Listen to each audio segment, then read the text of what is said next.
ఎప్పుడైనా ఒక స్టూడెంట్ మీ దగ్గరికి వెళ్ళి అంటే వాడికి ఇంక 2 సెకండ్స్లో రిజల్ట్ వస్తుంది, ఎక్కువ టైం వద్దు, 2 సెకండ్స్లో రిజల్ట్ వస్తుంది, వాడి దగ్గరికి వెళ్ళి ఏమరా కొడతావారా యూపీసీ ఎవడి తెలుసు అని చెప్పి మన పైన సీరియస్ అయినాడు.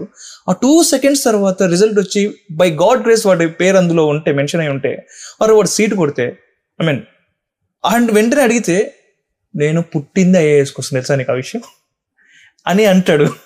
అసలు ఏంది సార్ ఆ మైండ్ సెట్ సడన్ గా ట్యూన్ అవ్వడానికి కారణం ఏంటి సార్? కరెక్ట్గా చెప్పారు. చాలా మందిని చూసినాం అట్లా, నా ఫ్రెండ్స్లో కానీ స్టూడెంట్స్లో కానీ. చాలామంది మా స్టూడెంట్స్ కూడా ఇంటర్వ్యూకి కూడా వెళ్తారు.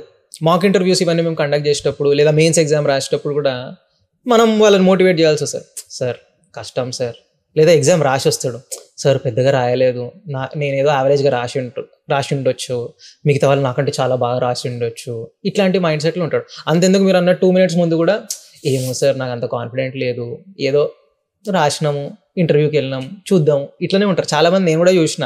ఒక్కసారి రిజల్ట్ రాగానే 99%, ఇది ఫ్యాక్ట్, మనం ఏదైనా ఓపెన్గా మాట్లాడుకోవాలి, 99% టక్కన వాడి బాడీ లాంగ్వేజ్, వాడు చూసే విధానము, వాడి యాటిట్యూడ్ అన్నీ మెల్లమెల్ల గంటకు మారుతుంటాయి.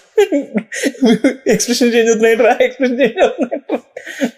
అది బ్రహ్మానందం ఒక డైలాగ్ ఉంటుంది, అది గంటకు మారుతూ ఉంటుంటుంది.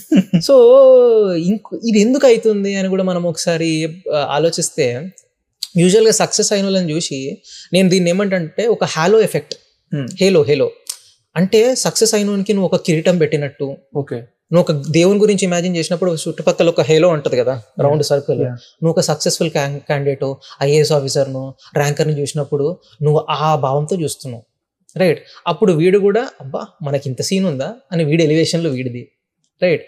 అప్పటి వరకు నేను అందరిలాగానే, కానీ సడన్గా పర్సనాలిటీ ట్రాన్స్ఫార్మ్ అవుతుంది.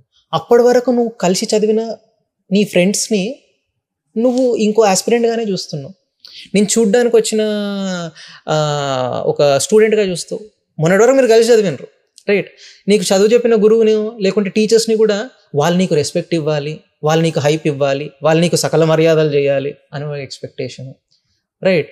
సో ఈ సివిల్స్ దెన్ రిలేటివ్స్లో కూడా వీడు కొంచెం డిఫరెంట్గా. సో ఇది వాళ్ళు కూడా చాలామంది ఈ సైకిల్లో పడతారు. తర్వాత రిజల్ట్ రాగానే ఆ మీడియా రావడము, అది కాకుండా కొన్ని కోచింగ్ ఇన్స్టిట్యూట్స్ ఈ స్టూడెంట్స్ టూ మచ్గా హైప్ చేయడము, ఈ మధ్యకాలంలో ర్యాలీలు తీయడము, కండవాలు కప్పడము, క్రాకర్స్ కాల్చి వాళ్ళని జీప్ల పైన ఊరేగించడము, ఈ కల్చర్ ముందు లేదు. కానీ ఇప్పుడు ఈ మధ్య కాలంలో కొంతమంది చేస్తారు. ఇవన్నిటి వల్ల వాళ్ళు ఇంకా మేము మనుషులం కాదురా బాబు, మేము చాలా పెద్ద యునో సంథింగ్ బియాండ్ ఎవ్రీబడి అనే ఫీలింగ్లోకి వస్తుంది. అండ్ ఈ సైకిల్లో పడి ఏమవుతుందంటే చుట్టుపక్కల వాళ్ళు చూసేది అందరు మనకు రెస్పెక్ట్ ఇచ్చేది కాదు, నీకు ఆ పొజిషన్ వచ్చినందుకు ఫేక్గా కూడా రెస్పెక్ట్ ఇవ్వచ్చు. So power is not equal to respect. ఈ ఫ్యాక్ట్ గుర్తుపెట్టుకోవాలి, రైట్? అండ్ అల్టిమేట్గా నువ్వు ఒక సివిల్ సర్వెంట్, పబ్లిక్ సర్వెంట్, పేర్లోనే సర్వెంట్ అనేది ఉంది. పబ్లిక్కి సేవ చేయడానికి వచ్చారు. ఆ మైండ్ సెట్ ఉంటే అన్నీ సెట్ అవుతాయి.